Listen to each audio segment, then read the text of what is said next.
Hey everybody, Coach here. Hey, this week we're going to talk about one of those pillars, one of those three pillars of landscape design and construction.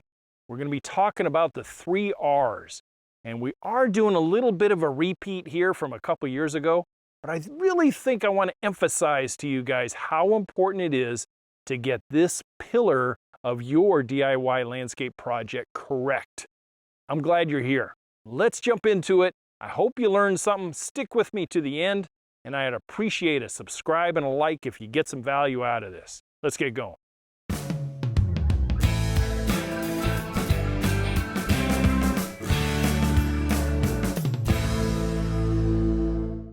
You know, in combination with sitting in a college classroom and some OJT at my wonderful learning experience I had at the nursery back when I was a wee lad of all of 19, I really had it pounded into me how important the 3 R's are when we're talking about landscape designing and landscape construction. Everything has to be symbiotic, so when you have the finished product, it looks like you thought it out. We've all seen those houses, the weekend warrior mentality where people go out and spend hundreds of dollars on a Saturday morning and knock out a landscape project, and in a year or two, you know, you're walking by the house and you look at it and you just kind of shake your head and you kind of go, man, I kind of wonder what they were thinking. It doesn't make it bad. It really doesn't. It just can be better with a little higher education and a little more planning and design and preparation. Your project can look professional just like the ones that I used to do. So when I started my landscape design and construction business many years ago, one of the things that I had was kind of a friend, I guess you can call him. He was a competitor, but he was also a friend. And I dropped by one of his job sites on the way to one of my job sites one day. He had a planning day going on. He had a couple of employees there, and they were plugging and running and gunning. And the thing was, when I stopped and talked to him, we'll call him Joe. Joe had some of the plants going in places that I just, you could tell that he was working off of whatever he wanted design, rather than a piece of paper, something thought out, and didn't have that right plant, right place, right reason, philosophy going into it. And I asked him, and I said, hey, Joe, why are you putting those there? You know they're going to get 10 feet by 10 feet, don't you? And he had them in a little foundation bed on the side of the garage, which, his response to me was this, and buyer beware, all landscape contractors are not designers. They'll generally take a piece of paper from a designer and build it really well. But if you ask some of them, not all of them, if you ask some of them to design it up, oftentimes they don't have the horticultural knowledge. And Joe's response to me was, can't see it from my house. And I just was kind of gobsmacked at the moment, because I'm going, yeah, I guess. And so we had some more conversation and I moved on. But the thought about I can't see it from my house really resonated with me for the rest of my days. And in this particular case, after dropping by that house 4 years later, and the plants that were planted there and in the rest of the yard, yeah, they were just butchered. They weren't thriving. They were a 10 by 10 variegated pittosporum in a 3 by 3 foundation bed with a walkway on the outside of that. And it was just chainsaw all the time, having to try to keep it in there. And the health of the plant was obviously suffering as a result. So, brings home the fact of those 3 R's. The right plant, not in that spot, it certainly wasn't. The right place, not in that place, it certainly wasn't. And for the reason of foundation planting, XXX. The thing gets an F all the way across the board. It really does. And you can see why. It's not the right plant. Could you have a variegated mock orange that might fit? Sure, there's some variegated Wheeler dwarfs and some other varieties that could probably work out very well in there. Could you have a different place and would have made it a right place? Yes, you could have taken that and maybe put it in a big bed in the backyard, corner plantings, that kind of stuff, and give it some space to be itself, not this butchered resemblance of what a natural mock orange could have been.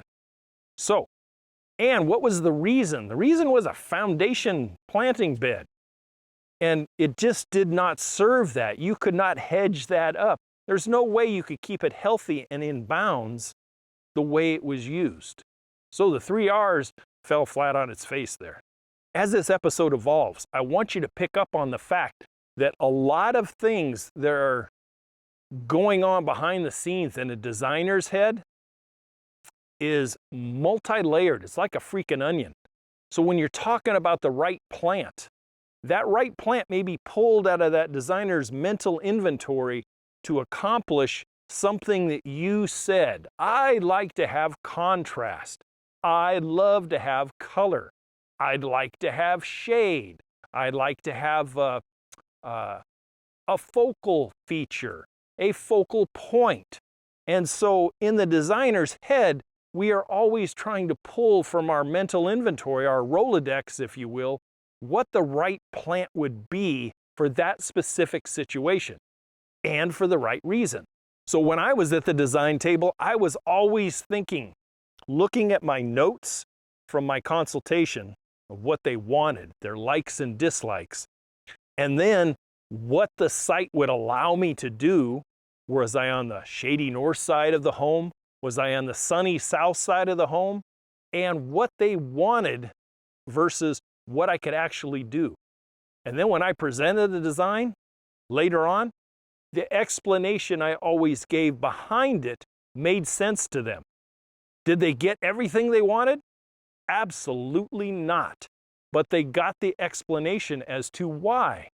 I really like hostas. Yes, but your backyard is a blistering southwest exposure that gets to be, like today, 109 degrees. Your hosta ain't going to work back there. But on the north side of the house, up near the front door on a small walkway bed, yeah, hostas just might work. So when you're talking about the 3 R's, we're talking about environment, exposure, contrast. We're talking about so many different elements that kind of have to meld together and symbiotically work together.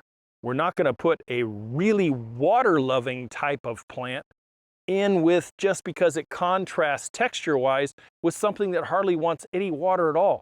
Those two are going to butt heads, and I'll guarantee you the one that doesn't like any water will end up losing out.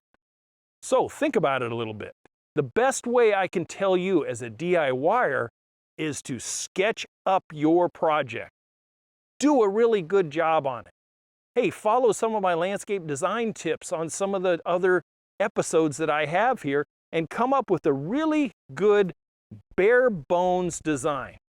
Then take that design and head over to your good, well-educated mom and pop nursery that really do have some designers on staff. Find out. You might have to trek a little ways to find them, but find them. Then when you present your design and you explain to them what you're trying to do, and they give you the 1-hour tour or more of their inventory of plants that would work for you, buy the plants there. Don't go, hey, thanks, coach, really appreciate it, and go to Walmart to save yourself an extra 25 bucks. That's really creepy, and it's extremely rude. From our professional opinion, you just stabbed us in the back. And chances are, if you ever came back again, you might not get the same customer service as you did the first time. So when we talk about the right plant in the right place, let's talk about the second pillar of this triangle now. The right place. We talked about the large pittosporum in that dinky little foundation bed. But there's also the right place in case you need shade, in case you need privacy. And this all rolls over into the third leg of the triangle, the right reason. And reason is what I really want to focus on this episode, because it will almost dictate exactly what plant you're going to select in order for it to be in the right place and is the right plant and for the right reason. And as you start to do this mental checklist and you've done your due diligence, you will have a light bulb come on inside your head that goes, aha, I get this now. I see what he's trying to do. And you can start making your own selections, your own placements, and putting things in that will not only look good when you're first done, and let's face it, almost any landscape kind of looks good when it's first done. But more importantly, 2, 4, 10 years down the road, it really starts to grow into itself. And all of that thought process and adhering to those 3 R's principle really starts to shine. Here's another for instance. You really like sunshine ligustrum. They're a beautiful chartreuse plant, great for a backdrop and a contrast plant, looks really, really good.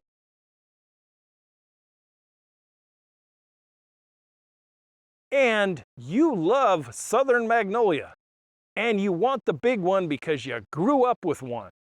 So you plant a bunch of sunshine ligustrum with a nice southern magnolia there.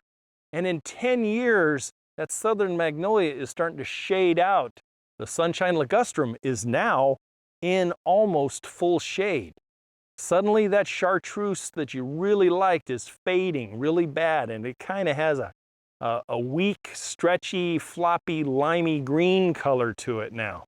So we have to think about long term when we talk about the right reasons and the right plants in the right place over a long, protracted period of time. This really comes together now. You can see that landscape designing and everything just isn't going to your local garden center and going, I want one of those, I want 10 of those, I want 5 of those. Nope, not until you do all this work first. And now you can kind of see why landscape designers and contractors get paid the money they do, because all of this is based on a lot of education and on-the-job training and experience. We know what works. All right, now let's delve into this right reason thing just a little bit more.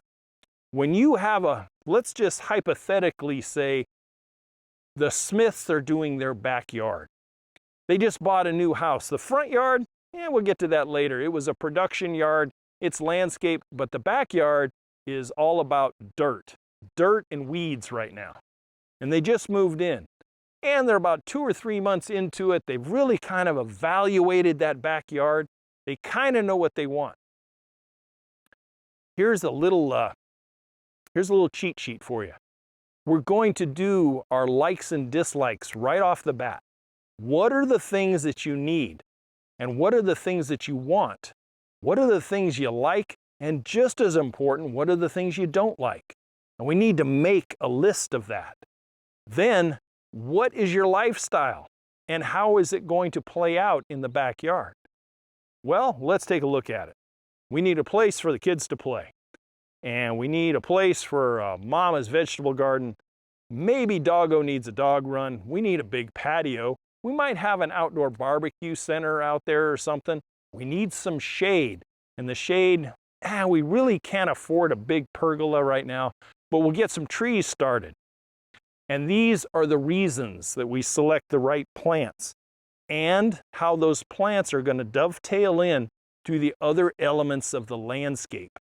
The other elements being drainage, irrigation if needed, hardscape, walkways and patios, etc. Fencing if you need it, etc. These things all kind of come together and meld in with all the plant material.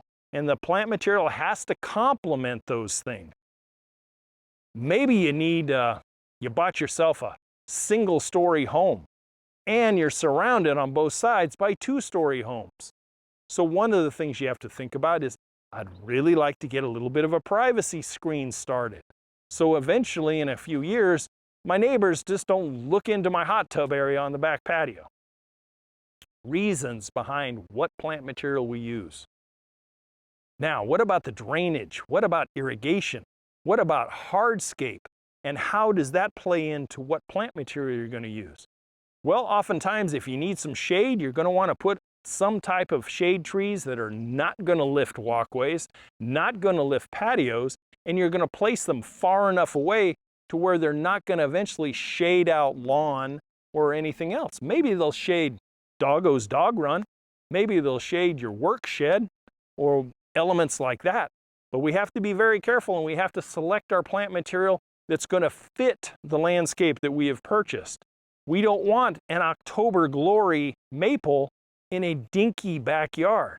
If you only have 50 feet wide and 30 feet deep, an October Glory maple doesn't fit in that thing. I have seen people put October Glory maples in small dinky backyards to the tune of 3s and 5s. I just shake my head. I've seen people do that with redwood trees. Redwood trees that get 150 feet tall with trunks on them so big I can't put my arms around them. And they plant as a privacy screen in a raised bed that's 3 feet wide. Cracked the living hell out of that bed and destroyed the retaining wall that was there. Wrong plants for the wrong reason. So, the 3 R's, those 3 pillars of landscape design and project development, always bear them in mind. Very, very critical and important to the outcome of your landscape project. Hey, I'm sure glad you stayed with me this long. I hope I can get a thumbs up from you, and consider subscribing. We come out here every Friday, and if you're on the go, you can always check out the podcast on most of the podcast carriers out there. Don't forget about our website. Our website, youryardcoach.com, for a good educational ebook, the great flagship that we have there, Homescape 1.0, the digital course, and we've got a checklist out there too. One that can take you from landscape zero to landscape hero step by step with an accompanying podcast that goes with it. Guys, I'll see you next Friday, every Friday. Appreciate your time. As always, to your landscape success. Bye for now.